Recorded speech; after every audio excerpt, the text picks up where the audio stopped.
2-0 yi moom du ñàkk cohabitation moom c'est inévitable la cohabitation est inévitable na ko def ci boppam te xam ne 31 juillet moom nguuram moom da koy négocier. mu Yeumbeul Sud Yeumbeul Nord Malika Kër Massar Nord Kër Massar Sud Jaxaay Parcelles Assainies liste bi ngay voté moo nekk nii mooy bi vert blanc bi nga xam ni amul photo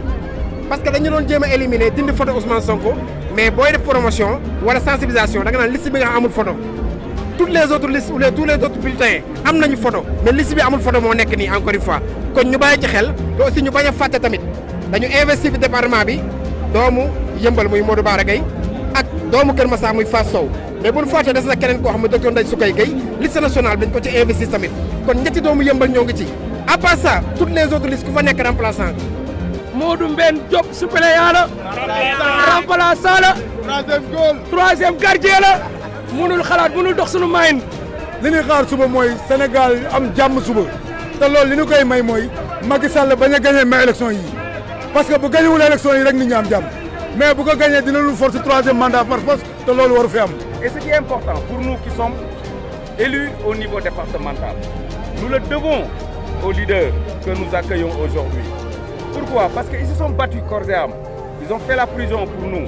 Ils se sont cotisés de l'argent pour nous. Et Macky Sall a décidé délibérément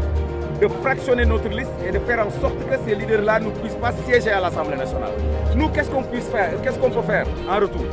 Ce qu'on peut faire en retour, c'est de faire en sorte que ces leaders-là puissent demain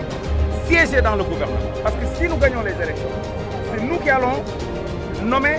le président de l'Assemblée nationale. C'est nous qui allons désigner le Premier ministre. Par conséquent, c'est nous qui allons désigner les membres du gouvernement qui vont dire à Macky Sall de plier bagage pendant qu'on y est et de préparer les élections de 2024 à laquelle il ne sera pas candidat.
Sénégalais boo xam ne bëgg na jàmm ci Sénégal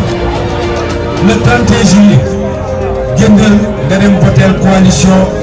Yewwi Wallu ñu fekk li nga xamante ni moom mooy majorité ci assemblée nationale ñu am ko mu dal loxo suñu candidat di tête de liste départementale muy Bara Gaye cohabitation by force cohabitation par force